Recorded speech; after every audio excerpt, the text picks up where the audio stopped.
नमस्कार दोस्तों, कैसे हैं आप सभी।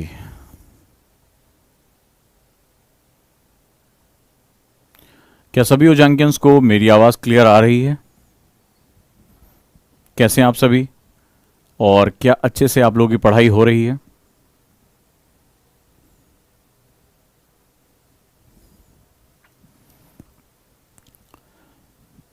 कैसी है एनर्जी? और आज का टॉपिक आपके लिए बहुत इंपॉर्टेंट है, बहुत ही महत्वपूर्ण है और वो है कंप्लीट बुक लिस्ट। ये चाहे 21 हो, 22 हो या 23, सभी के लिए बुक लिस्ट बहुत इंपॉर्टेंट है।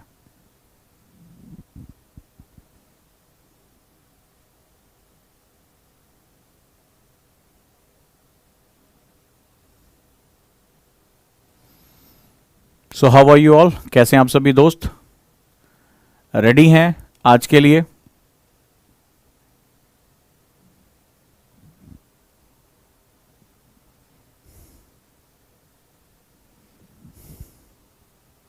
सो लेट्स स्टार्ट इट। शुरू करते हैं हम लोग एक बहुत इंपॉर्टेंट सेगमेंट बुक्स को लेकर। बुक्स क्या होती हैं सबसे पहले हमें जानना जरूरी है। और इससे पहले जो मैंने आपको यूपीएससी प्रिपरेशन की मैथोलॉजी बताई थी, उस श्रृंखला को समझना हमारे लिए बहुत ज़रूरी है। तो क्या आज आपका पेन और पेपर तैयार है? यस, मुझे बताएं कि we are ready with pen and paper. या जो डायरी में इंडिकेट करना है, कुछ मैं महत्वपूर्ण तरीके बताने जाऊंगा। डेफिनेटली किताबों के नाम बताने के लिए मैं यहाँ नहीं आया हूँ, ये बात बिल्कुल तय है। मैं यहाँ आपसे बात करने आ रहा हूँ कि हमारी तैयारी के स्टेप्स क्या हैं। अगर आप बिगिनर हैं, आप सही तरीके से शुरुआत करना चाहते हैं या कोई गलती कर चुके हैं उसको सुधारना चाहते हैं, और बुक्स किस तरह से और कैसे हमें उसको अपने लाइफ में अपने साथ लेकर आना है दोस्तों। सो हम लोग इसके बारे में बात करते हैं। और आज हम सबसे पहले जीएस की बुक्स के बारे में एक कंप्लीट सेगमेंट लेकर मैं आपके सामने आया हूं और इस कंप्लीट सेगमेंट को हम लोग अब प्रिपेयर करने जा रहे हैं। सो रेडी, अब हम लोग चलते हैं और इसके बाद अब हम स्टेप बाय स्टेप आगे अपने आप को बढ़ाते हैं। लेट्स स्टार्ट, शुरू करते हैं हम लोग और सीधे मुद्दे पर आते हैं। बुक लिस्ट, जैसा कि आज आप जान रहे हैं कि आज का जो हमारा सेगमेंट है कंप्लीट बुक लिस्ट के बारे में, यानी किताबों को पढ़कर ही आप, ये किताबें आपके लिए बहुत इंपॉर्टेंट है और इन किताबों में से हमें क्या और कैसे पढ़ना है ये जानना हमारे लिए बहुत जरूरी है। लेट्स स्टार्ट, शुरू करते हैं हम लोग। तो जब हम आज की बात करते हैं, जब आप प्रिपरेशन शुरू करते हैं यानी यूपीएससी की आप तैयारी शुरू करने जा रहे हैं, तो जब हम तैयारी की बात करते हैं, यूपीएससी प्रिपरेशन की बात करते हैं, तो हमारे लिए बहुत ही महत्वपूर्ण सेगमेंट हो जाता है। बड़े ध्यान से मैंने आपको बताया था स्टेप 1, कितने लोगों ने इसको फॉलो किया मुझे बताते जाएं। स्टेप 1, और जिन लोगों ने वो वीडियो नहीं देखी वो सबसे पहले समझें। और मैंने आपको बताया था पर्पस, यूपीएससी आप क्यों करना चाहते हैं। मैंने आपको इससे पहले कुछ स्टेप्स बताए थे। मैंने आपसे बताया था कुछ चीजें लिखने को कि आपका मिशन क्या है, आपका पर्पस क्या है। और मैंने आपको उस दिन एक बात कही थी कि मिशन सिर्फ एग्जाम क्रैक करने का नहीं होना चाहिए। आज आपने देखा कि हमारे एनएसए अजीत डोवाल साहब, जिनसे कई देश जो है और उनके जो लोग होते हैं वो डरते हैं, आज वो भारत की सुरक्षा नीतियों के साथ ब्रिक्स में बात कर रहे हैं। कितने लोग अपडेट हैं कि आज उनकी ब्रिक्स की मीटिंग हुई है, उनकी फोटोज अखबारों में आई हुई है और वो भारत में जो आतंकवाद का प्रसार हो सकता है उसको रोकने के लिए वो सभी देशों को लामबंद करने का काम कर रहे हैं। अजीत डोवाल साहब आईपीएस यानी कि इंडियन पुलिस सर्विस के अधिकारी रह चुके हैं इसी यूपीएससी को क्रैक करके, और वो आज राष्ट्र की धरोहर हैं। तो ऐसी कंडीशन में कितने लोग जो है इस बात को लेकर अवेयर हैं कि इस तरह के जो प्रशासनिक अधिकारी होते हैं कल को वो राष्ट्र को एक दिशा दे सकते हैं, वो राष्ट्र के लिए नीतियों का निर्माण करते हैं या राष्ट्र के लिए नीतियों का निर्माण कर सकते हैं। आपको याद होगा कि मैंने आपको उद्देश्य बताया था और उसमें कुछ स्टेप्स आपको बताए थे कि मेरे महत्वपूर्ण परिणाम क्या होंगे, लक्ष्य कैसे डिसाइड किया जाता है। तो जो तैयारी, जितने भी बच्चे तैयारी कर रहे हैं या तैयारी करना चाहते हैं, सबसे पहले वो अपना स्टेप 1 पूरा करें। इसमें आप चाहे 1 दिन लें, 10 दिन लें, हफ्ते भर लें, आप डायरी में लिखें जो मैंने आपको स्टेप बनाया। और जिन बच्चों को नहीं पता वो वीडियो देखें जहां पर मैंने स्टेप बाय स्टेप आपको समझाया था कि यूपीएससी बिगिनर्स के लिए टारगेट्स कैसे। सिर्फ मैं आईएएस बनना चाहता हूं, लेकिन मैं आईएएस क्यों बनना चाहता हूं, मैं कैसे बनना चाहता हूं, मेरा ये पूरा जो ओवरऑल विजन है, अगर ये ब्लर हुआ तो 2 से 3 महीने बाद आपकी पढ़ाई अचानक से डाउन होनी शुरू हो जाएगी। आप जो है वो क्वेश्चन पूछना बंद कर दोगे कि आखिर मुझे पर्पस क्या है, और आप कहोगे सर ये बहुत कठिन एग्जाम है, मेरे से नहीं हो पा रहा है, दूसरा कोई एग्जाम हमें देना चाहिए, यूपीएससी हमारे बस का नहीं है। आप इन सब चीजों से बचाने के लिए मैंने आपको बताया था स्टेप 1 ये ऐसा स्टेप है, यू कांट स्किप। जो इसको स्किप करेगा 2 से 3 महीने बाद, 4 महीने बाद कहेगा सर पढ़ने में मन नहीं लग रहा है, रेगुलर पढ़ाई नहीं हो पा रही है, मन भटक रहा है, याद नहीं हो रहा है। ये जितने भी लोग ये बातें कहते हैं, उन्होंने पहला स्टेप उन्होंने ये कहा था कि मैं आईएएस बनना चाहता हूं, आईपीएस बनना चाहता हूं, लेकिन उन्होंने ये नहीं सोचा था कि मिशन क्या है मेरी लाइफ का, मकसद क्या है, वो कौन सी चीजें हैं जो अंधेरों में जाने के बाद मुझे जो है वो खींच कर बाहर निकालेंगी जब मेरे सामने अवसाद होगा। तो पहला इंपॉर्टेंट सेगमेंट हो गया। स्टेप 2 मैंने आपको बताया था, जो स्टेप 2 होता है वो और भी महत्वपूर्ण है। इसके लिए सबसे इंपॉर्टेंट सेगमेंट मैंने आपको बताया था, और वो आपको ये बताया था कि आप सिलेबस को समझना, उसकी लैंग्वेज को समझना बहुत इंपॉर्टेंट है। जिसको सिलेबस नहीं आता है, सिलेबस क्या होता है, सिलेबस जो आज का मेरा टॉपिक है वो ये है कि बुक्स कौन सी पढ़नी है, लेकिन सिलेबस आपको बताता है कि बुक्स क्यों पढ़नी है। आपको बुक्स जो है कि आपने कहा कि सर इस सब्जेक्ट के लिए मुझे बुक कौन सी पढ़नी, सिलेबस आपको बताना है कि why you are going to read this, आप इसको लर्न क्यों करने जा रहे हो, पढ़ने क्यों जा रहे हो, ये व्हाई के बारे में बताता है। यानी ये बताता है कि यूपीएससी जो आपकी संस्था आपसे एग्जाम लेगी उसकी लैंग्वेज यानी भाषा क्या है, वो आपसे क्या कहना चाहती है। वो विकास पर, आतंकवाद पर, वो आंतरिक सुरक्षा के मामले में, वो अर्थव्यवस्था के मामले में, साइंस एंड टेक्नोलॉजी के मामले में, एग्रीकल्चर के मामले में, वो भूगोल, आपदा प्रबंधन, इन सब के मामले में आपसे क्या कम्युनिकेशन कर रही है, ये उसकी लैंग्वेज है। तो सिलेबस क्या है, सिलेबस यूपीएससी की भाषा है, और भाषा को समझने के लिए आपको सिलेबस को एनालिसिस करना पड़ेगा। ये 2 स्टेप आप नहीं छोड़ेंगे। अगर आपको सिलेबस को लेकर कोई भी डाउट है, Ojaank any time learning app आप जो है वो डाउनलोड करें गूगल प्ले स्टोर से, और निशुल्क 16 क्लासेस, इंडिया की सबसे ज्यादा वृहद क्लासेस यहां पर पड़ी हुई हैं निशुल्क, सिलेबस एनालिसिस के नाम से। आप जाएं और वहां पर वो क्लासेस आपको निशुल्क उपलब्ध हैं, वो पढ़ें और आप जो है वो समझेंगे कि यूपीएससी आपसे कैसे कम्युनिकेट कर रहा है। इसके बाद तीसरा स्टेप जो आता है, तीसरा स्टेप मैंने आपको बताया था स्टेप 3, तैयारी का तीसरा स्टेप, स्टेप नंबर 3 मैंने आपको बताया था, और वो था प्रीवियस ईयर पेपर। किसने किसने कर लिया प्रीवियस ईयर पेपर, मैंने इसके ऊपर जो है आरएसएम के ऊपर वीडियो बना रखा है। प्रीवियस ईयर पेपर, प्री और मेंस दोनों के। सबसे पहले शुरू करेंगे प्री को लेकर। अगर आप सही मामले में यूपीएससी को क्रैक करना चाहते हैं तो प्रीवियस ईयर पेपर मार्केट में उपलब्ध है, या upsc.gov.in, upsc.gov.in पर आप चले जाएं। पिछले 5 वर्षों के पेपर यहां पर उपलब्ध है। मैं आपसे आंसर पढ़ने के लिए नहीं कह रहा हूं। जब आप प्री का पेपर पढ़े या मेंस का, आप सिर्फ क्वेश्चंस पढ़ लें, ठीक है। मार्केट में बहुत सी किताबें आती हैं, आप उनको ले सकते हैं, अथवा अगर आप फ्री में प्राप्त करना चाहते हैं तो upsc.gov.in पर चले जाएं, और वहां पर गवर्नमेंट की वेबसाइट पर प्रीवियस ईयर पेपर अपलोड होते हैं, वहां से उसको डाउनलोड करके इसकी स्टडी करिए। क्या करना है आपको, इन क्वेश्चन को स्टडी करना है। स्टडी करने से फायदा क्या होगा, स्टडी करने से फायदा होगा कि जब आप बुक पढ़ने जाएंगे, जब जिन बुक्स के नाम में आज आपको बताने जा रहा हूं, उन जब बुक्स को आप पढ़ेंगे तो आपको ये बार बार स्ट्राइक करेगा, अच्छा यहां से ये क्वेश्चन पूछा गया था, अच्छा ज्योग्राफी का क्वेश्चन ये आया था, वॉल्केनो का क्वेश्चन ऐसा आया था, ओके जीडीपी पे क्वेश्चन इस तरह से आया हुआ था। तो वो बार बार आपको हिट करेगा। जब आपको वो हिट करेगा तो ऐसी कंडीशन में आपको समझ में आ जाएगा कि मुझे बुक के इस हिस्से पर अपना ध्यान लगाना है। दूसरा, सिलेबस आपके दिमाग में होगा तो आप ये जानते हैं कि सिलेबस के माध्यम से मुझे ये चीजें पढ़नी है और ये मेरा लैंग्वेज यहां पर आना चाहिए। लेकिन जिस सिलेबस को आप इंटरनेट से डाउनलोड करते हैं कि भैया पेपर 1 में ये है, पेपर 2 में ये है, पेपर 3 में ये, सिलेबस इससे बहुत गहरा है। सिलेबस के हर टॉपिक के अंदर मल्टीपल सब टॉपिक्स छुपे होते हैं। सिलेबस की लैंग्वेज होती है, उसके माइक्रो और मैक्रो टॉपिक्स होते हैं। वो मैंने अपनी सिलेबस एनालिसिस की क्लासेस में Ojaank any time learning app पर जो है वो अपलोड कर दी है। वो 16 क्लासेस को देखकर आपका पूरा दिमाग ओपन हो जाएगा कि यूपीएससी इसमें इतने डायमेंशन हमसे पूछता है। ये 4 जो है वो पेपर्स नहीं है, इसके साथ बहुत सी नई नई चीजें इन्वॉल्व हैं। अब ये हमारा हो गया, स्टडी के साथ हम आ गए। अब हमें क्वेश्चंस को पढ़ना बहुत जरूरी हो गया। आप इसको रीड आउट करिए 1 बार 2 बार, कोई घबराने की बात नहीं है। सिर्फ लैंग्वेज और कॉन्सेप्ट आपके दिमाग में स्ट्राइक होता है। इसको हम लोग बोलते हैं हुकिंग करना। क्या बोलते हैं इसको? हुक करना। हुक करने का मतलब होता है टांकना, यानी मछली फंसाने के लिए कांटा लगाना। तो जब आप ये कांटा लगाएंगे तो फिर क्या होगा, वो जो है वो आपको मछली पकड़ने में आसानी होगी। तो यहां पर भी क्या होगा, हमें हुक करना है। जब ये क्वेश्चन मेरे दिमाग में रहेंगे, अच्छा यहां पर जैसे मैंने आज एनसीईआरटी आंदोलन में पोटेंशियल जीडीपी पढ़ाया। अब किसी स्टूडेंट ने, जैसे तुरंत दो स्टूडेंट ने तुरंत कहा सर ये लास्ट ईयर का मेंस का क्वेश्चन है, तो जैसे ही मैंने पढ़ा, चूंकि उन्होंने क्वेश्चन पढ़ा था, वो ओजांकियन है और वो जानते हैं कि हमारे यहां पढ़ाने का जो तरीका है वो एक दूसरों से बिल्कुल अलग है, हम वहां पे बहुत स्टेप बाय स्टेप प्रिपरेशन करते हैं।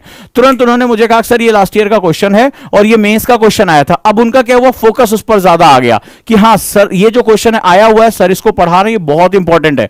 तो जो आप क्लास में जाते हैं या अगर आप सेल्फ स्टडी कर रहे हैं और आप अगर बुक्स पे भी जा रहे हैं तो आपका अटेंशन लेवल बढ़ जाता है। और आप चाहते क्या है, आप यही तो चाहते हैं कि 1 घंटे आपकी किताब अगर आपके हाथ में रहे या 1 घंटे अपने टीचर के सामने है तो आपका अटेंशन स्पैन क्या हो जाए, बढ़ जाए। जो टीचर आपको पढ़ा रहा है वो ज्यादा से ज्यादा आप उसको ग्रैब कर ले, यही तो आप चाहते हैं। यही अगर आपको हासिल हो जाए तो फिर कौन आपकी सफलता को रोकेगा। लेकिन वो क्या होता है, वो हाथ से रेत की तरफ फिसल जाता है। क्यों? क्योंकि आप प्रिपरेशन जो है वो अपनी बेसिक करके नहीं आते हो, आप सीधे क्वेश्चन पूछते हो। मेरे पास आज के सेमिनार के लिए मेरे पास कम से कम 100 से ज्यादा बच्चों ने कहा, मैसेज किया सर बुक कौन सी पढ़ें, सर बताइए बुक कौन सी पढ़ें। लेकिन सवाल है कि उसके पहले के 3 स्टेप आपके पास तैयार हैं कि नहीं है। क्या आप अपना पर्पस जानते हैं? क्या आपने पर्पस को जो है वो माइक्रो टॉपिक्स में तोड़ा? क्या आप सिलेबस को लेकर जो है पूरी तरह से आप कॉन्फिडेंट है कि यस मुझे सिलेबस की एक एक बातें मुझे पता है? और तीसरा लेवल जो है, क्या आपने प्रीवियस ईयर क्वेश्चन 5-10 साल के एक बार गो थ्रू हुए, 2 बार गो थ्रू हुए कि गांधी से क्या क्वेश्चन आया, हमारी आजादी के आंदोलन से क्या क्वेश्चन आया, वाइस राय की काउंसिल से क्या क्वेश्चन आए हमारे पास। तो इन क्वेश्चंस को आपने पढ़ा, उनको थोड़ा सा एनालाइज किया, थोड़ा सा अपने दिमाग में रखा। अब अगर आप बुक पर जाओगे तो अपने जो आपके कॉम्पिटिटर्स हैं उनसे आप ज्यादा बेनिफिट ले पाओगे। ये 3 स्टेप मिस करने अगर आप कर रहे हैं और आप डायरेक्टली कह रहे हैं सर बुक का नाम बताओ जल्दी से, हम अभी बुक जो है वो पूरी पूरी पढ़ डालते हैं, तो कभी भी वो बुक्स आपके किसी काम नहीं आएगी, बात याद रखिएगा। और कोई भी किताब जो है वो यूपीएससी के लिए कोई किताब बनी ही नहीं है। एनसीईआरटी यूपीएससी के लिए नहीं, यूपी बेचारे छोटे बच्चों के लिए किताब है। विपिन चंद्रा यूनिवर्सिटी की बुक है। सारी किताबें जो होती हैं वो यूनिवर्सिटी की बुक्स होती हैं। हमें याद रखिएगा, जब हम यूपीएससी की प्रिपरेशन करते हैं तो हमें यह चीज सोचनी पड़ती है, we have to think about it कि हमें क्या पढ़ना है। यही सबसे इंपॉर्टेंट है, क्या पढ़ना है। ये तो हम सभी बात करते हैं सर सिलेबस पढ़ना है, लेकिन एक चीज आप जानते हैं, आपके पास टाइम बहुत कम रहता है। ये कंपटीशन है, गला काट प्रतियोगिता, और बहुत कम समय में बहुत ज्यादा चीजें पढ़नी होती हैं। एक चीज और भी ध्यान रखिएगा, यूपीएससी एग्जाम में एक चीज और आती है, क्या नहीं पढ़ना है। जिसको ये आर्ट आ गई ना, क्या पढ़ना है और क्या नहीं पढ़ना है, राइट? क्या पढ़ना है और क्या, जैसे हमारे बच्चे एनसीईआरटी आंदोलन में जुड़े, कॉन्सेप्टर बैच में जुड़े। अब एनसीईआरटी जो इकोनॉमिक्स मैं पढ़ा रहा हूं वो शायद एनसीईआरटी से बहुत ज्यादा इंपॉर्टेंट है, और एनसीईआरटी में बहुत ढेर सारी, हर स्टूडेंट को पता है कि हमें माइक्रो इकोनॉमिक्स को टच नहीं करना है, हमें वेलफेयर इकोनॉमिक्स और मैक्रो इकोनॉमिक्स में जाना है। तो अब उनके लिए एनसीईआरटी चैप्टर बाय चैप्टर नहीं रह गया। उन्हें पता है कि हमें क्या पढ़ना और उन्हें यह भी पता है कि हमें क्या नहीं पढ़ना है, और वो बाकायदा जो है वो जस्टिफाई किया जा रहा है उसको कि आप पेपर का जो आपका जो पैटर्न है उसके हिसाब से इसको आप जस्टिफाई करिए। जिस स्टूडेंट को ये अंतर समझ में आ गया वो अपना टाइम सेव कर ले जाएगा और कम समय में ज्यादा आउटपुट प्रोड्यूस कर पाएगा, क्योंकि ये कंपटीशन है। फर्स्ट पास द पोस्ट, जो ज्यादा नंबर लेकर आएगा, जो ज्यादा अच्छा परफॉर्म करेगा, यूपीएससी उसका है। वो आपसे बिल्कुल नहीं पूछने जा रहा है कि आप गरीब घर से हो, आपने कर्ज लेकर पढ़ाई की, आपने कहां से, उसको इससे कोई लेना देना नहीं। उसकी रिक्वायरमेंट पूरी करिए, आपका स्वागत है, बहुत बहुत स्वागत है। एलीट क्लास में आपका बहुत बहुत स्वागत है, इस ग्रुप में आपका बहुत बहुत स्वागत है। और अगर आप नहीं पूरा कर पाए तो उसके सामने सर पटकते रहिए, उसके ऊपर कोई फर्क नहीं पड़ता है, राइट? तो यहां पर हम लोग बात करेंगे, आप ऐप डाउनलोड करिए ओजांक एनी टाइम, फिर से कह रहा हूं एनी टाइम लर्निंग ऐप।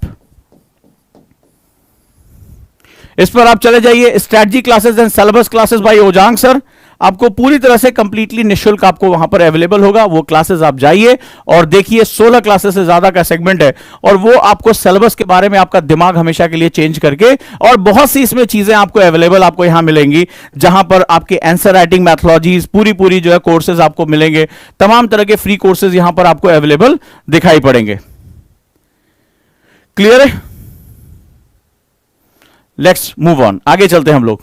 तो अब हम लोग बुक्स के बारे में बात कर लेते हैं कि बुक्स हमारे लिए कौन कौन से इंपॉर्टेंट है। Let's start it books. तो जो हमने सिलेबस में लैंग्वेज सीखा, यूपीएससी हमसे क्या चाहता है, यूपीएससी हमसे क्या कह रहा है, कैसे आप गरीबी के बारे में, भारत के भूगोल के बारे में, आर्ट एंड कल्चर के बारे में क्या बातें आप कर रहे हैं, वो कहता है कि बुक्स के माध्यम से आपको नॉलेज लेनी है। अब बुक्स में हमने देखा कि हमें सबसे पहले क्या करना है, क्या पढ़ना है, यह हमें अंदाजा लगाना है, और क्या नहीं पढ़ना है, क्या नहीं पढ़ना है। इसके साथ साथ हम बुक्स के अपने स्तर तय करते हैं। फॉर एग्जाम्पल, हर स्टूडेंट एक जैसी बुक लिस्ट को फॉलो नहीं कर सकता, यहां ध्यान रखिएगा। मैं अक्सर एक बात कहता हूं, हम किताबों को नहीं चुनते, किताबें हमें चुनती। मेरे पास बहुत सी किताबें हैं, हर मेरे ऑफिस में लाइब्रेरीज हैं, घर में लाइब्रेरी बनी हुई है, और मैं हमेशा किताबों की दुनिया में ही रहता हूं, लेकिन हर किताब मैं नहीं पढ़ पाता। कई बार कुछ किताबें ऐसी होती हैं जिनको पहली नज़र में मुझे देखने पे लगा रही है बेकार सी किताब होगी या सिंपल सी कोई बुक है, और वही किताब मेरे लिए बहुत इंपॉर्टेंट हो गई। मैं अक्सर कहता हूं कि हम किताबों को नहीं चुनते, किताबें हमें चुनती हैं, और ये चुनाव बड़ा इंपॉर्टेंट होता है। किताबें हमारी ज़िंदगी बना सकती हैं, किताबें हमें वहां पहुंचा सकती हैं जहां हम पहुंचना चाहते हैं। तो किताबें हमें नहीं चुनती, हम किताबों को चुनते हैं, बात याद रखिएगा। अब सबसे पहले क्या होता है, बुक्स को पढ़ने का पर्पज आपको पता होना चाहिए, बुक्स हमारे लिए किस हिसाब से। दो तरह के स्टूडेंट मैंने देखा है, कैटेगरी है, ठीक है, एक स्टूडेंट और दूसरा स्टूडेंट। अब एक स्टूडेंट ऐसा है जो अपने आप को मानता है, यहां पर बुक्स को चुनने से पहले, बुक लिस्ट आपके लिए इंपॉर्टेंट नहीं है, इंटरनेट पे पढ़ा हुआ, अभी आप खाली गूगल के सामने अपना जो है वो थोबड़ा करिए और बोलिए कि इंपॉर्टेंट बुक्स फॉर यूपीएससी, आपको पूरी लिस्ट उठा के दे देगा। लेकिन अब जो मैं आपको बात बताने जा रहा हूं वो बहुत इंपॉर्टेंट है। एक्चुअली में आप एक ऐसे व्यक्ति हैं जहां आप अपने आप से झूठ नहीं बोल सकते। आप जानते हैं कि आपका अभी स्तर क्या है, आप कहां से शुरुआत कर रहे हैं। जैसे अगर आप जाते हैं, जैसे फॉर एग्जाम्पल, जो कोई भी स्टूडेंट है, मेरे पास कई बच्चों ने मुझसे कहा कि सर डीडी बसु कैसी किताब है। आपने क्वेश्चन मुझसे पूछा कि सर डीडी बासु कैसी किताब है पॉलिटी की। अब इस सवाल का जवाब मेरे जैसा एक व्यक्ति कैसे दे सकता है, जहां आचार्य डीडी बसु, आचार्य मतलब जब आप उनका पहला पन्ना खोलेंगे तो जब उनकी उपाधियों के बारे में पढ़ना शुरू करेंगे उसमें टाइम लग जाता है कि उनको कितने सम्मान, कितनी उपाधियां मिली, उनको आचार्य डीडी बसु कहा जाता था, यह स्थिति रही है, और वो इतने बड़े पुरोधा हैं। तो आपने मुझसे एक क्वेश्चन पूछा कि सर पॉलिटी के लिए डीडी बसु कैसी किताब है। अब एक महान विद्वान, महान आचार्य के बारे में मैं कहूं नहीं उनकी किताब अच्छी है कि नहीं, किताब हमेशा अच्छी होती है, लेखक हमेशा अच्छा होता है। सवाल है कि तुम उसको पढ़ने योग्य हो या नहीं हो। यह बहुत इंपॉर्टेंट बात बता रहा हूं, इस बात को आप समझिएगा कि किताब में मेरे जैसा व्यक्ति आचार्य डीडी बसु की किताब में गलती अगर निकाल रहा है तो वो एक पता नहीं एक ईश्वर में खोट निकालने की कोशिश कर रहा है। आचार्य डीडी बसु की किताब में मैं ये नहीं कह सकता कि वो अच्छी है या बुरी है। मैं आपसे एक प्रश्न पूछता हूं कि आप उस किताब को समझने और पढ़ने के योग्य हो या नहीं। आपका क्या दिक्कत है, तो पढ़ो, क्योंकि आचार्य डीडी बसु की किताब विद्वता की श्रेणी पे रखी गई, उनको रिसर्च के रूप में रखा गया है। सवाल है कि आप ए स्टूडेंट हो या बी स्टूडेंट हो। यहां मेरी बात को समझ लेना, आज आपकी समस्या खत्म कर दूंगा मैं। आपसे जो ये भटकाव होता है, बाजार से आप पूछ के जो 35 40 किताबें बंडल के बंडल खरीद लाते हो जो फैंसी नाम से, और फिर बाद में पता चलता है कि आपके कमरे में वो जो जिल्द बंद करके खड़ी। आप बताइएगा मुझे ईमानदारी से अगर मैं गलत हूं, कि आपने भी इंटरनेट पे या जो है वो, आप मुझे इसका जवाब दीजिए, इंटरनेट पे फलाना जगह देख के ढेर सारी किताबें खरीदी और उन किताबों के साथ आपका कोई लगाव नहीं हो पाया। अगर मेरी बात सही हो रही है तो मुझे बताइएगा प्लीज कि ऐसा हुआ है आपके साथ।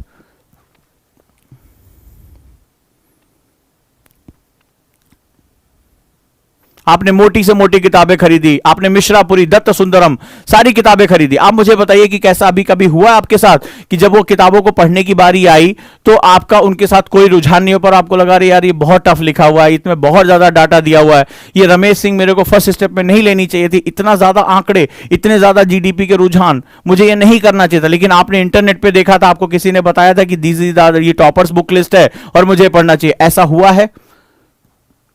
मैं नहीं कहूंगा कि सबके साथ हुआ है, लेकिन क्या वास्तव में ऐसा आपके साथ हुआ है? आपने भी अपने कमरे में ढेर सारी इस तरह की किताबें खरीद के रखी हैं?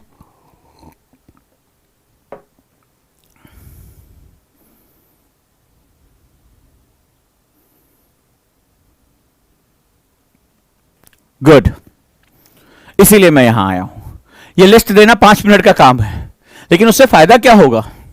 अगर मेरी क्लास से अगर कोई चीज सुधरे ना, अगर कोई चीज सही जगह ना पहुंचे तो फायदा क्या है? यहां पर ये बुक लिस्ट तो मैं पीडीएफ फॉर्मेट भेज देता। अब यहां पर बात सुनो, हम जब भी आते हैं तो हम कई बार जो है बहुत हाइपोथेटिकल कंडीशन में, बहुत ही अकल्पनीय स्थितियों में आते हैं।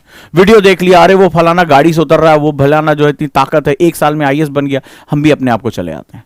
सबसे पहला अपने आप से प्रश्न पूछिए, आप ए कैटेगरी में या बी कैटेगरी में? ए कैटेगरी का मतलब हुआ कि मैं बिल्कुल बिगिनर हूं, मैं बिल्कुल जीरो से आया हूं।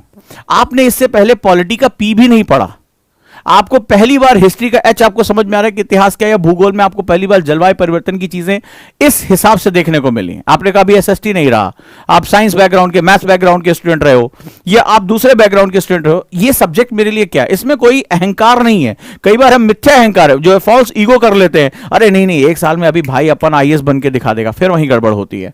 दूसरा, क्या आप इससे पहले कोई एक्सपीरियंस ले चुके हो? आपने कुछ बेसिक पढ़ा है, आपके टीचर ने आपको स्कूल में, कॉलेज में, या आपने कोई ट्यूशन में आपने इस तरह से पढ़ा है, तो आप ए कैटेगरी के हो कि बी कैटेगरी को? अगर आप ए कैटेगरी के हो, फिर अगर आप इस किताब पे चले गए, इस किताब में कोई कमी नहीं है, मैं इन पर कोई उंगली उठाने की मेरा व्यक्तित्व नहीं हो सकता कि मैं इनके बराबर आचार्य डीडी बसु के ऊपर उंगली उठाऊं। पर आप इस किताब की गहराई को ग्रहण करने के लिए, चाहे डीडी बसु हो, चाहे ऑस्टिन की बुक हो, ये सभी लीजेंडरी बुक्स कही जाती हैं। चाहे हिस्ट्री में अगर मैं एएल बॉशम की बात करूं, इनको बाइबल ऑफ एंशिएंट हिस्ट्री कहा जाता है, तो वो किताबों में कमी नहीं है, वो लेखक महानतम लेखक कहे गए हैं अपने समय के।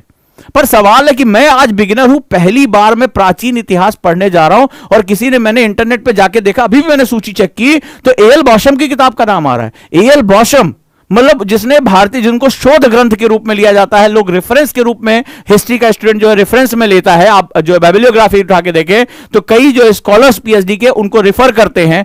मैं उस किताब को आज पहली बार मैं हिस्ट्री से परिचित होने जा रहा हूं। मैं रस को स्टार्ट करने के बजाय सीधे सीधे इतना बड़ा थोथा मेरे सर पर आकर गिर गया। मैं इकोनॉमिक्स का अभी बेसिक भी नहीं जानता कि इकोनॉमिक्स बिहेवियर में कैसे आती है, इकोनॉमिक्स क्या है, इकोनॉमिक्स के बेसिक फंडामेंटल्स क्या है। और किसी ने मुझसे कहा कि आप जाइए उमा कपिला की इतनी मोटी किताब खरीद लेकर चले आइए, या आप दत्त सुंदरम उठा लीजिए जो यूनिवर्सिटीज में पढ़ाई जा रही है। मेरे सब्जेक्ट का मुझे ए भी नहीं पता और आप सीधे मुझे इतनी बड़ी बड़ी किताबें मेरे सर पे डाल दे रहे हैं। यानी अब वो किताबें मेरी सहपाठी बनने की बजाय, मेरी मित्र बनने की बजाय मेरे लिए एक शत्रु का काम करेंगी। मैं उनसे अब स्ट्रगल करना शुरू करना, पता नहीं मैं ही क्यों नहीं पढ़ पा रहा हूं यार, ये किताब मजेदार नहीं है। किताबें मेरी मित्र होनी चाहिए थी, और मित्रता कैसे होती है? अब मैंने आपसे कहा किताबें आपकी दोस्त होनी चाहिए, किताबें आपकी मित्र होनी चाहिए, फ्रेंड होनी चाहिए। जरा मुझे ये बता दो, मित्र कोई कैसे आपका बनता है? आपका कोई ना कोई दोस्त तो होगा, बहुत ही क्लोज फ्रेंड होगा, कोई ना कोई तो होगा, परिवार में, बाहर, कहीं पर भी होगा। अब तुम्हें मैं तर्क बता देता हूं कि किताबें मित्र कैसे बनती। चाहते हो ना किताबों से दोस्ती हो जाए, बुक से फ्रेंडशिप हो जाए, किताबें मित्र कैसे? हम तो शत्रु बनाते हैं, हम तो केवल दुश्मन बना रहे। वो भारी वाली किताब हमारे सर पे आके गिरती है, यार पता नहीं यार, दत्त सुंदरम में समझ में कुछ नहीं आ रहा, मिश्रापुरी में हम किताब को दोष देते हैं, जबकि हम भूल गए कि हमने किताब को अपने नेचर के हिसाब से अडॉप्ट ही नहीं किया। अगर आप सचमुच जानते हैं तो मुझे सिंपल सा बताइए कि आप मित्र कैसे बनाते हैं, फ्रेंडशिप कैसे होती है? फ्रेंडशिप कैसे होती है आप मुझे बताइए। ये क्वेश्चन का मुझे जवाब दे दीजिए, किताब मैं आपके साथ जीवन पर्यंत जोड़ दूंगा। क्योंकि संसार में कोई भी मित्र धोखा दे दे, किताब तुम्हें कभी धोखा नहीं देगी। आप ये बात कई बार वीडियो में देख चुके होंगे, कई अलग वीडियोस में पढ़ चुके होंगे, देख चुके होंगे कि संसार में जो भी लोग आगे बढ़े, सफलतम हुए, वो अपने डेली लाइफ में पढ़ने की आदत उनकी एक बड़ी इंपॉर्टेंट है। चाहे आज आपके बड़े बड़े बिलियनर हो, वो डेली टाइम निकालकर पढ़ते हैं, तो वो अपनी किताबों से सीखते हैं। आपको पता है कि जीवन का सबसे बड़ा मित्र अगर कोई है, कोई आपका सबसे वेल विशर है, तो आपकी बुक्स हैं, जो आपको जीवन पर्यंत जो है वो हर हालात से लड़ने का जो है वो क्या देती हैं, सबब देती हैं। मुझे बताइए मित्र कैसे बनाते हैं? बड़ी खूबसूरत बात करो, मित्र कैसे बनाते हैं? जैसे मान लीजिए आप किसी रेलवे स्टेशन पर हैं, आप बस अड्डे पर हैं, किसी भीड़ भाड़ वाली जगह पे, एक आदमी जो भारी भरकम गंदी सी शकल बना कैसे बैठा है, ठीक है, गुंडा टाइप का लग रहा है, बदमाश टाइप का लग रहा है, आप उसके साथ दोस्ती करते हैं। या शादी ब्याह कहीं समारोह में गए, कोई ऐसे करके आपने पूछा हेलो भाई, ऐसे आपको घूर के देख रहा हूं, कभी आप उसके साथ दोस्ती करते हैं? बड़ा भारी भरकम 4-6 बॉडीगार्ड लिए घूम रहा है, कभी आप उसको अपना दोस्त बनाते हैं? हो सकता है झुक के नमस्ते करें, नमस्ते भैया, ठीक है, ऐसे करें, लेकिन आप उसको अपना मित्र नहीं कहते, गले नहीं। और वही एक सरल से मिजाज का, मेरी बात को ध्यान से, एक बड़ा सरल सा इजी सा है, और यार क्या हाल चाल है, जो आए और भाई साहब झप्पी मिल रहे, गले मिल रहे, और दोस्त क्या हाल चाल, या किसी से हल्की फुल्की बात हुई, और आप भाई साहब कैसे, बिल्कुल बढ़िया है, और क्या होता है, दोनों में दोस्ती हो जाती है। मैं बहुत गंभीर बात कर रहा हूं, बहुत ही महत्वपूर्ण बात कर रहा हूं। यानी जिसके अंदर इजीनेस था, आप अपने किसी भी एक परम मित्र का नाम लिखिए, अपने उस फ्रेंड का नाम लिखिए और उसके व्यवहार के बारे में सोचिए कि पहले दिन ऐसा तो नहीं होगा कि आप गले मिल गए एकदम, नहीं यार जीने मरने के साथ कसमें खाने लगी। धीरे धीरे क्या हुआ कि उसके व्यवहार की सरलता आप दोनों को एक दूसरे के पास लेकर आई, एक दूसरे की अंडरस्टैंडिंग हुई, एक दूसरे के साथ आप खड़े रहे और वो आपका मित्र बन गया, वो आपका मित्र बन गया। तो इसका मतलब है सरलता, इजीनेस, आइस ब्रेकर, कितना सरल है वो, व्यवहार में कितनी नम्रता है। आप उस व्यक्ति के कभी दोस्त नहीं बन सकते जो आपके साथ खूसट व्यवहार करे, वो हमेशा गुस्से से रहे, चार लोगों से घिरा रहे आपके आसपास, कभी वो मित्र नहीं हो सकता है। वो आपका बॉस हो सकता है, वो आपका कोई और व्यक्ति हो सकता है, आपका मित्र नहीं हो सकता। मित्र के साथ तो आप सबसे इजी हो जाए। मित्र के साथ क्या होता है, जिसके साथ सरलता हो और जिसके साथ वो आपके सीक्रेट्स को कैरी करता है, खुलापन होता है, खुलापन। आप अपने हर बात उससे कर सकते हैं, हर बात शेयर कर सकते हैं। आपको भरोसा होता है कि मां बाप तक भी ये बात जो है नहीं जा रही है, मां बाप तक जो बात नहीं कर सकते, अपने दुख सुख सब उससे आप क्या करते हैं, बात करते हैं। दो चीजें हैं, क्या मैंने कहा, एक तो इजीनेस, सरलता, और दूसरा ओपननेस यानी खुलापन। ये दो बड़ी इंपॉर्टेंट चीज होती है। मानते हैं, क्या आप ये एग्री करते हैं इस बात को? अगर गलत है तो मुझे बताइए, आप गलत हो तो मुझे बताइए। मित्र के, आपने किसी भी मित्र को याद कर लीजिए, ठीक है, आप ये दो चीजें उसके अंदर पाते हैं कि नहीं पाते हैं?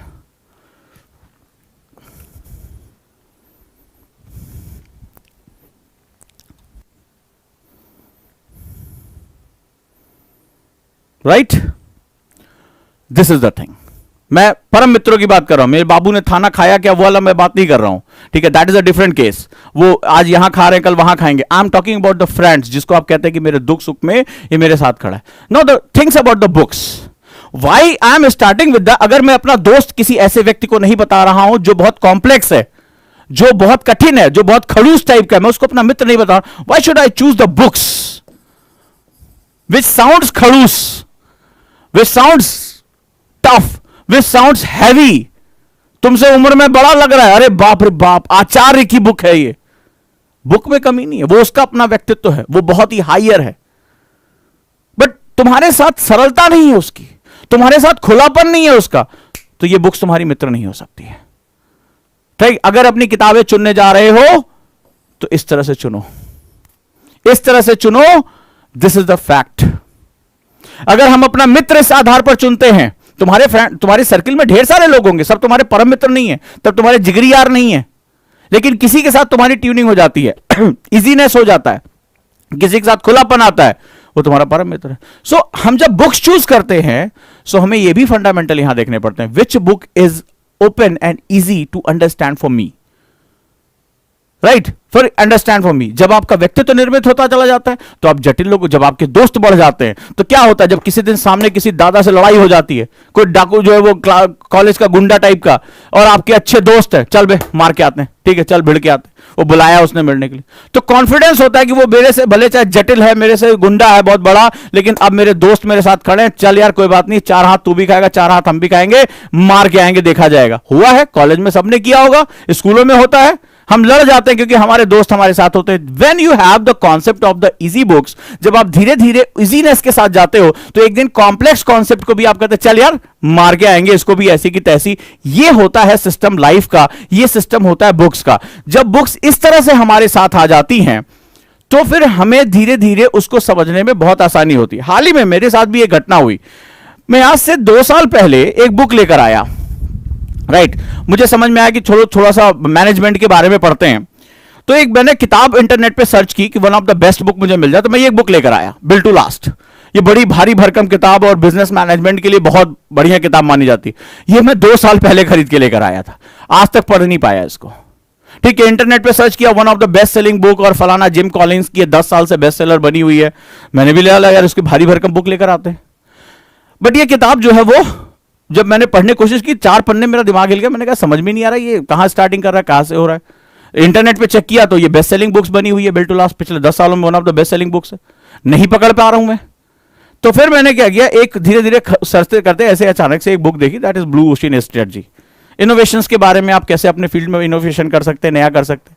ये बुक बड़े इजी लैंग्वेज में लिखी हुई थी, चीजें आपस में केस स्टडी करके समझा दिया, तो मुझे वो समझ में आने लगी।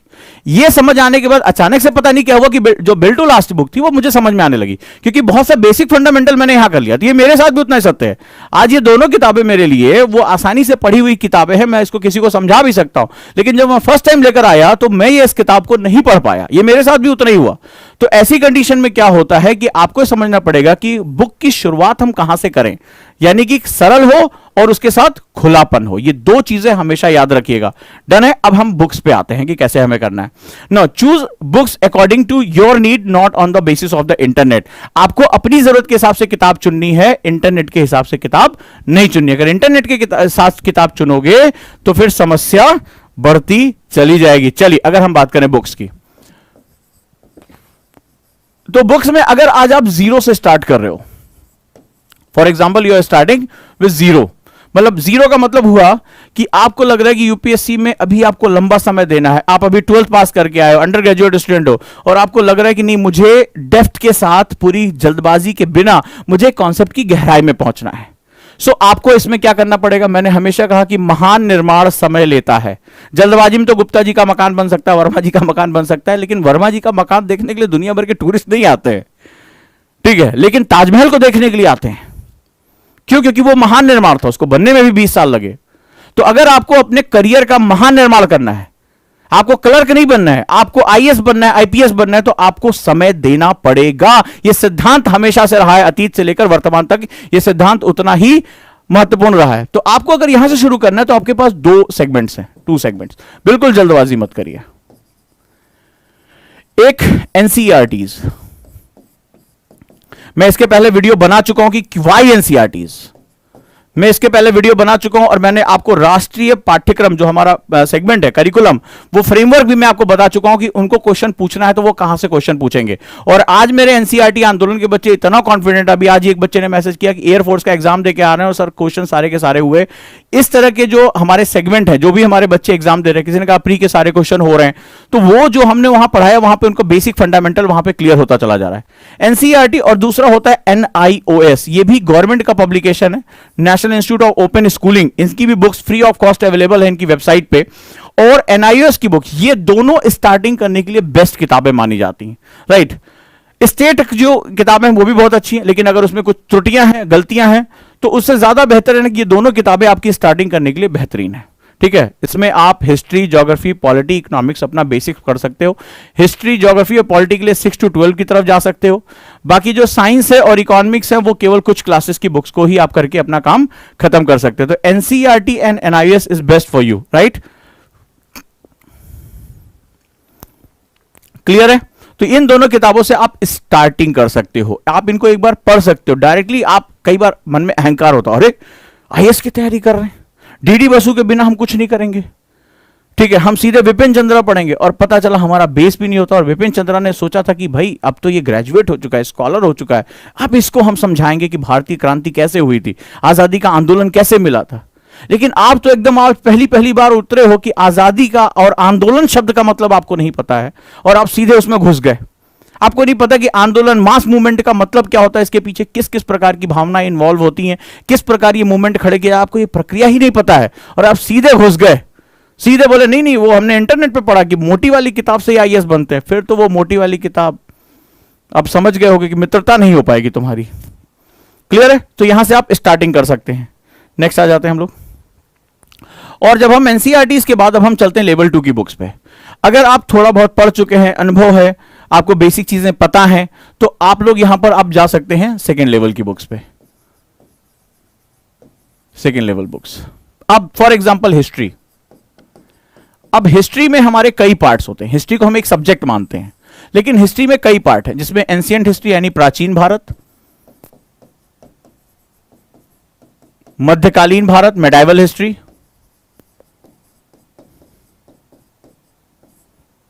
आधुनिक यानी मॉडर्न, आर्ट एंड कल्चर यानी कला एवं संस्कृति, आर्ट एंड कल्चर, और वर्ल्ड हिस्ट्री यानी विश्व इतिहास।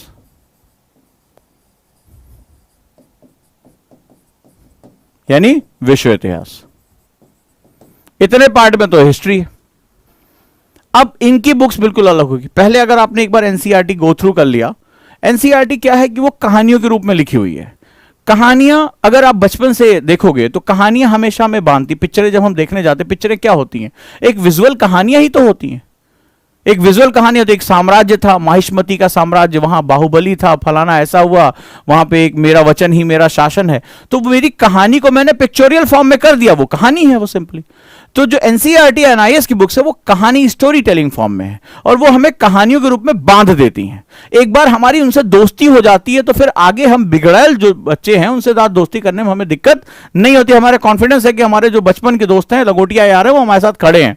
सो लेट्स स्टार्ट इट। अब हम प्राचीन भारत की बात करते हैं। Now we are discussing about the ancient history. तो एंशिएंट हिस्ट्री की बात करें तो इसके लिए मैंने आपको बुक बताई थी झा श्रीमाली, ठीक है, हिंदी और इंग्लिश दोनों में, झा श्रीमाली, अगर आप नेक्स्ट लेवल पे जाएं। लेकिन जब आप इस किताब को पहली बार पढ़ोगे तो ये किताब तुम्हें बाउंस मारेगी, ठीक है। तो जैसे आप पहली बार बल्ला पकड़ो, सामने जो तो बुमराह को खड़ा कर दें, जो बाउंसर पे बाउंसर मार रहा है, ठीक है, तो एंडरसन को मारा, तुम्हें भी देगा, तो फिर क्या होगा? उस समय तुम मम्मी मम्मी करके भागोगे। लेकिन जब तुम क्रिकेट की प्रैक्टिस कर लोगे, अच्छे से मच जाओगे, तो फिर उसका बाउंसर तुम्हें नहीं डराएगा। तो सेम चीज यहां पर भी तुम्हारे साथ काम कर रहा है। मध्यकालीन भारत, इसके लिए हम लोग सतीश चंद्रा, एक बुक बहुत है, मोर देन इनफ है। सतीश चंद्रा आप पढ़ सकते हैं, हिंदी और इंग्लिश दोनों में अवेलेबल है, राइट, सतीश चंद्रा। नेक्स्ट है आधुनिक। ये सबसे बड़ा, जब आप प्रीवियस ईयर पेपर और सिलेबस एनालिसिस करोगे, सबसे बड़ा सेगमेंट यहां से आता है। Modern India. मॉडर्न इंडिया में हम लोग जनरली प्रोफेसर विपिन चंद्रा की बात करते हैं, ये भी इंपॉर्टेंट बुक है। लेकिन पिछले कुछ समय से बदलाव हो रहे हैं। पिछले कुछ समय से एक बदलाव हमें देखने को मिल रहा है और इंडिया की इकोनॉमिक हिस्ट्री पर बहुत बात हो रही है। इंडिया के जो नए डायमेंशन है उस पर बहुत ज्यादा बात हो रही है। तो वहां पर एक किताब का नाम है Shekhar Bandyopadhyay, from Plassey to partition, यानी प्लासी से विभाजन तक, हिंदी और इंग्लिश दोनों में आती है। प्लासी से विभाजन तक की एक बुक है, from Plassey to partition, Shekhar Bandyopadhyay. Shekhar Bandyopadhyay.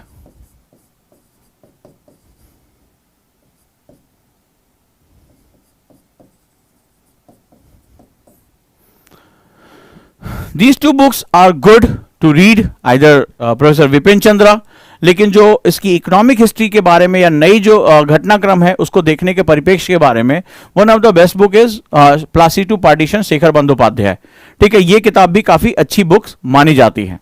Next है हमारा आर्ट एंड कल्चर, कला एवं संस्कृति। तो नितिन सिंघानिया की बुक भी काफी अच्छी है इसमें, ठीक है, लेकिन उसमें बहुत सी इंफॉर्मेशन ज्यादा दी हुई है, ठीक है, बहुत सी इंफॉर्मेशन ढेर सारी दी हुई है। लेकिन जब आप सिलेबस स्टडी करते हो, प्रीवियस ईयर पेपर पढ़ते हो, तो आपको पता है कि उसमें सिनेमा वनेमा इनके बारे में ज्यादा हमें जानकारी नहीं लेनी है। तो हमें यह पता चल जाता है कि उसमें अगर 400 पेज की किताब है तो वो 400 पेज हमारे काम के नहीं, हमें सिर्फ 240 या 230 पेज ही पढ़ने हैं, रिमेनिंग हम निकाल देंगे। तो जब आपका टाइम बचेगा तभी आप इन बुक के साथ जस्टिफाई कर पाओगे। तो इसके लिए नितिन सिंघानिया की बुक बहुत अच्छी है। और अंतिम हमारा है विश्व इतिहास। तो वर्ल्ड हिस्ट्री के लिए हिंदी और इंग्लिश में किताबें अलग अलग है।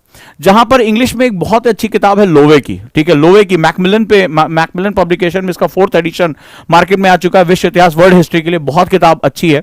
और एनसीईआरटी में भी जो अर्जुन देव की किताब आती है वो भी बहुत इंपॉर्टेंट है।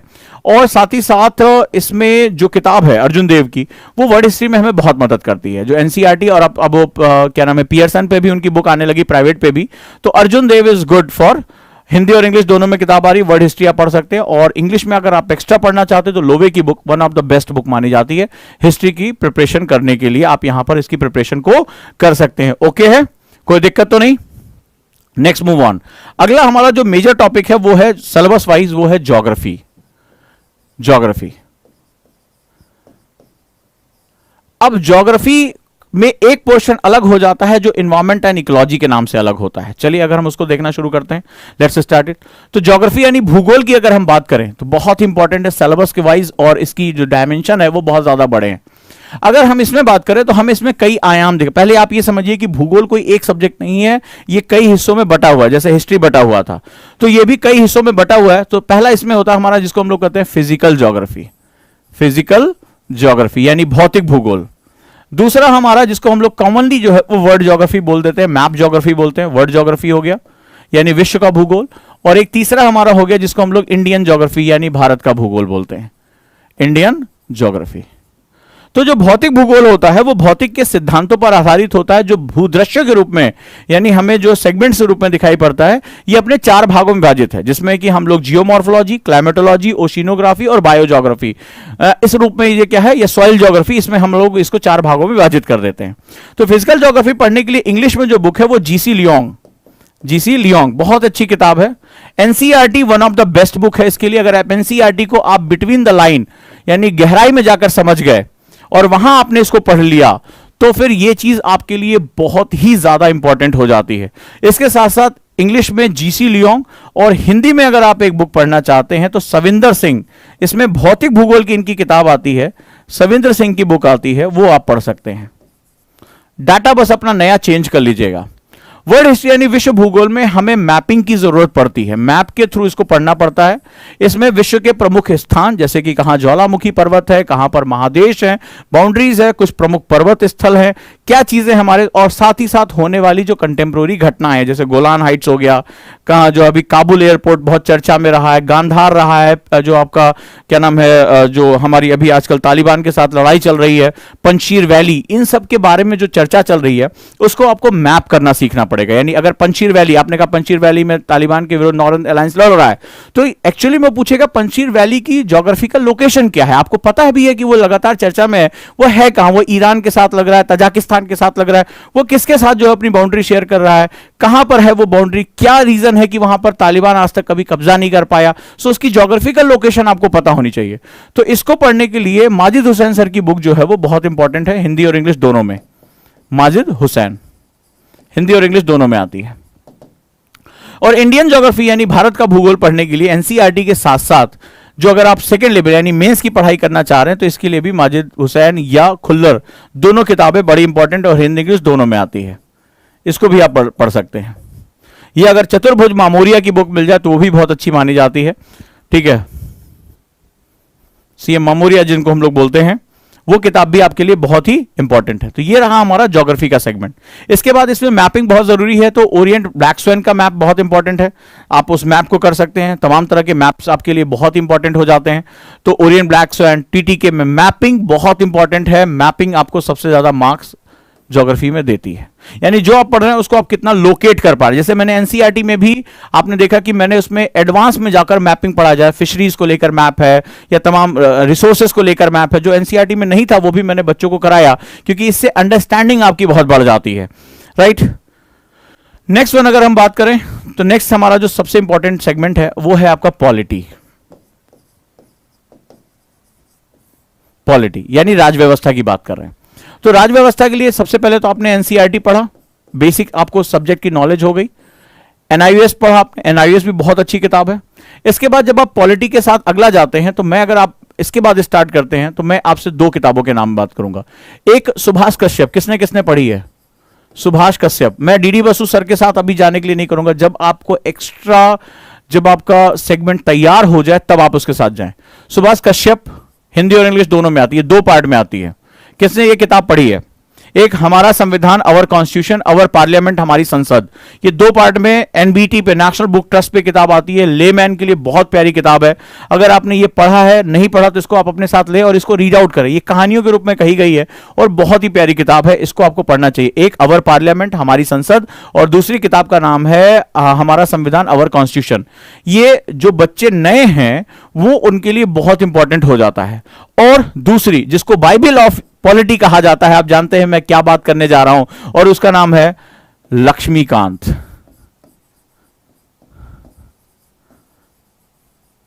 चाहे कोई भी ईयर हो, चाहे कोई भी स्टूडेंट हो, रैंक 1 से लेकर चाहे कोई भी रैंक हो, अगर कोई भी स्टूडेंट है, लक्ष्मीकांत कहा जाता है कि पढ़ना सर्वोपरि माना जाता है। मोस्टली आपने देखा होगा लोग अपने टॉपर्स अपने नोट्स भी प्रिपरेशन टाइम के शेयर करते हैं। उसमें एक किताब बड़ी कॉमन मैंने देखी है और उस किताब का नाम आप भी जानते हैं, और वो कौन सी है?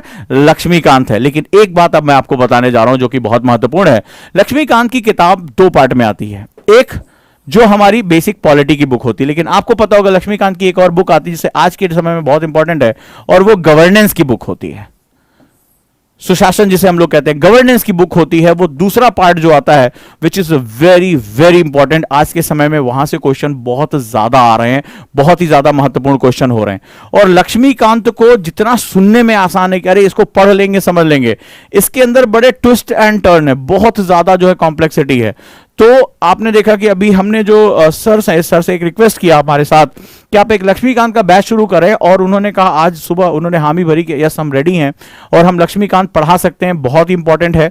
और 4999 में हम ये बैच जल्दी ही आपसे अनाउंस करने वाले हैं, ठीक है। मैं अभी बता दे रहा हूं, ये लक्ष्मीकांत आपके लिए एक इतनी इंपॉर्टेंट किताब, अगर इसको स्टेप बाय स्टेप पढ़ा जाए, इसके क्वेश्चन किए जाए, तो ये प्री और मेंस दोनों में बहुत ज्यादा हेल्प करती है।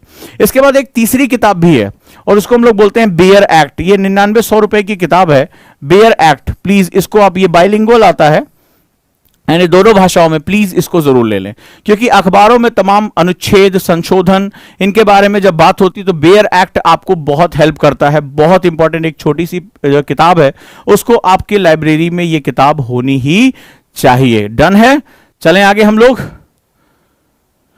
इसके बाद हमारा आ जाता है इकोनॉमी। इकोनॉमी में एनसीईआरटीज आपको ज्यादा हेल्प नहीं करती, क्योंकि बहुत प्राचीन तरीके से माइक्रो इकोनॉमिक्स बेस लिखी गई हैं और इकोनॉमिक्स का नेचर बहुत ज्यादा बदल चुका है। तो इकोनॉमिक्स में अगर आप बिगिनर हैं, शुरुआत करना चाहते हैं, तो ईश्वर ढींगरा की आप बुक पढ़ सकते हैं। ईश्वर ढींगरा, हिंदी और इंग्लिश दोनों में किताब आती है, इजी लैंग्वेज में लिखी गई है। और जब ये आपका प्रिपरेशन हो जाए तो उसके बाद आप इसमें कई तरह की, क्योंकि बहुत डायनेमिक टॉपिक है, तो इसमें आपको इकोनॉमिक सर्वे यानी आर्थिक सर्वेक्षण, रमेश सिंह, आप इस बुक को पढ़ सकते हैं, हिंदी और इंग्लिश दोनों में अवेलेबल है। इकोनॉमिक सर्वे हर साल गवर्नमेंट रिलीज करती है, one of the most authenticate data माना जाता है, लेकिन इसको पढ़ने के लिए आपको बेसिक्स अपनी प्रिपरेशन होनी चाहिए, क्योंकि इसमें बहुत सी सेगमेंट होती हैं। जैसे फर्स्ट चैप्टर में जाओगे तो जीवीए, अब आज मैंने जो है वो अपने बच्चों को जीवीए पढ़ाया, जो कि एनसीईआरटी में नहीं दिया हुआ है। अब ग्रॉस वैल्यू एडिशन के बारे में यहां कंप्लीटली पढ़ाया। चैप्टर 1 इकोनॉमिक्स का सर्वे का पहला ही जो चैप्टर है वो जीवीए के बारे में बात करता है। तो आज मेरे स्टूडेंट को पता चल गया होगा कि जीवीए क्या होता है और इकोनॉमी में इसकी वैल्यू क्या होती है, और क्यों जो है सुप्रीम को, मैंने ये इंटरव्यू में क्वेश्चन पूछा तो वहां पर जो बच्चे जवाब नहीं दे पाए कि जीवीए को क्यों जो है आरबीआई कैलकुलेट नहीं कर रही है, लेकिन आज स्टूडेंट्स को, मेरे उजान के, इसको पता चल चुका होगा कि बेसिक प्रॉब्लम उसमें क्या क्या दी गई है और क्या प्रॉब्लम की वजह से हो रहा है। तो ये बेसिक बुक्स है हमारी इकोनॉमी की। इसके बाद हम साइंस की बात करें तो साइंस के लिए स्पेक्ट्रम की बुक बहुत इंपॉर्टेंट है, स्पेक्ट्रम, ठीक है। जब अगर मैं साइंस की बात करूं, विज्ञान की बात करूं, तो स्पेक्ट्रम की बुक्स ये काम करती हैं। और मार्केट में बहुत किताब आती है, लेकिन ये न्यूज़पेपर से मैक्सिमम कवर होता है, न्यूज़पेपर। और एक है साइंस रिपोर्टर करके मैगजीन आती गवर्नमेंट की, science reporter. These are the basic fundamentals. Clear है?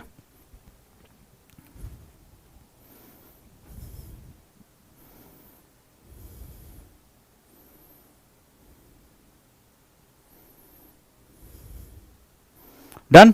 सो this is the one of the best thing जो आपको बेसिक किताबें अपनी पढ़नी है। इसके बाद एक और श्रृंखला के माध्यम से मैं यहां आपको बताऊंगा कि बाकी चीजें हमें किस रूप में लेकर आनी है। और आप ये जानते हैं कि किताबें पढ़ने के बाद अगला चरण होता है राइटिंग करना। So we are starting the batch of the power writing, power writing for UPSC. हम एक बैच शुरू कर रहे हैं। और पावर राइटिंग का मतलब, सबसे पहले कि पावर राइटिंग का मतलब होता है मार्केट में आंसर राइटिंग के नाम पे कुछ क्वेश्चन और उसका आंसर बता देते हैं ना। We is that totally state on the 20 powerful principles। ये 20 ऐसे महत्वपूर्ण सिद्धांतों पर आधारित हैं। इनको सीखने के बाद आप क्वेश्चन पढ़ते ही आपका दिमाग आइडेंटिफाई करने लगेगा कि मुझे क्वेश्चंस करने कैसे हैं, मुझे अपना सेगमेंट बनाना कैसे है। सो मैंने इसका नाम दिया है power writing. Power writing is all about you enabled, आपके पास शक्ति हो जाती है कि आप क्वेश्चन को देखते हो, उसको जस्टिफाई कर सकते हो, उसको समझ सकते हैं, उसको बता सकते हैं। सो दिस इज द फैक्टर जहां 20 पावरफुल प्रिंसिपल्स जो है इफेक्टिव राइटिंग के मैं आपसे डिस्कस करूंगा।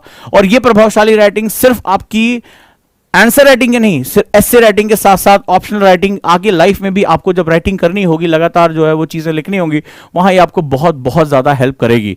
सो this is one of the best जो है क्लास, जिसके साथ सभी बच्चे, चाहे वो अगले साल दे रहे हैं या उसके अगले साल दे रहे हो, ये इसके साथ लगातार मेरे साथ जुड़कर ये जो है वो प्रिपरेशन अपनी कर सकते हैं। तो उम्मीद करूंगा कि इसके माध्यम से आपको एक डायमेंशन मिलेगा। और धीरे धीरे, जैसे अगर आप कहते हैं, जोड़ते हैं, लक्ष्मीकांत की जो क्लासेस हैं वो हम शुरू कर सकते हैं। और आपको पता है कि 15 सितंबर से मेंस 2022, आप डेट्स आ गई हैं उसकी, और मेंस 2022 हम शुरू करने जा रहे हैं 15 सितंबर से। तो सभी बच्चे जो हैं वो उसके साथ साथ जुड़ते चले जाएंगे। और रही बात पीएसआई और ऑप्शनल की, तो वो भी उसके साथ जुड़ सकते हैं, मेरे साथ ज्योग्राफी ऑप्शनल में जुड़ सकते हैं। तो बहुत से सेगमेंट्स हैं जिसके बारे में आप जानकारी जो है वो दिए गए नंबर पे प्राप्त कर सकते हैं। फॉर्म है, वहां भर सकते हैं। अगर आपको कोई भी और इन्फॉर्मेशन हमसे चाहिए तो वो भी इन्फॉर्मेशन आपको वहां पर बता दी जाएगी। जैसे किसी बच्चे ने पूछा है कितनी फीस है, वो सारी इन्फॉर्मेशन आपको जो नीचे नंबर है उस पर आप प्राप्त कर सकते हैं। आप काउंसलर को फोन कर सकते हैं, या फॉर्म जो शेयर किए जा रहे हैं उसमें भी आप जो है वो फॉर्म भरकर हम तक अपनी जानकारी पहुंचा सकते हैं, और हमें जो है वो बेसिक चीजें यहां पर आपको मदद करेंगे आपको बताने में। राइट दोस्तों, ये बैच तो खैर 3999 का जो हमारे साथ बच्चे जुड़ रहे हैं, और 1 सितंबर से हम इसको शुरू कर रहे हैं। Starting from the 1 September, this is a power writing batch, one of the most unique batch, जहां आपको वो मैं मैथोलॉजी सिखाऊंगा जिसके बाद आपको फीलिंग होने लगेगा कि हम कभी भी इन सब चीजों का इस्तेमाल करके हम अपने आंसर राइटिंग को बहुत सुधार सकते हैं। राइट दोस्तों, चलिए मिलता हूं जल्दी में। उम्मीद करता हूं कि आज बुक्स को लेकर आपकी धारणा बदली होगी, और जैसे हम दोस्त बनाते हैं उसी तरह हमें किताबों को भी चुनने में सावधानी रखनी पड़ेगी। किसी दूसरों के कहने पे किताबें नहीं चुनी जाती, याद रखिएगा। एनसीईआरटी न्यू पढ़िए, मैं इसके बारे में बहुत सी वीडियो बना चुका हूं। अभी जैसे किसी ने क्वेश्चन पूछा, और इस पर बहुत लंबी श्रृंखला है। आप इस चैनल को सब्सक्राइब करिए, और ताकि आपको नए नए नोटिफिकेशन मिलते रहें। हम लगातार नई नई चीजें कर रहे हैं, तो वो चीजें आपको जानकारी मिलती रहेंगी। Thank you so much. PSIR optional available है, इसके एडमिशन एंड होने वाले हैं, तो जो लोग पीएसआईआर में जुड़ना चाहते हैं वो जुड़ सकते हैं। करंट अफेयर्स की क्लासेस शुरू हो रही हैं, उसके साथ भी आप जुड़ सकते हैं। जुड़े रहिए और अच्छे से जो है उसको अपनी पढ़ाई को आगे लेकर जाइए।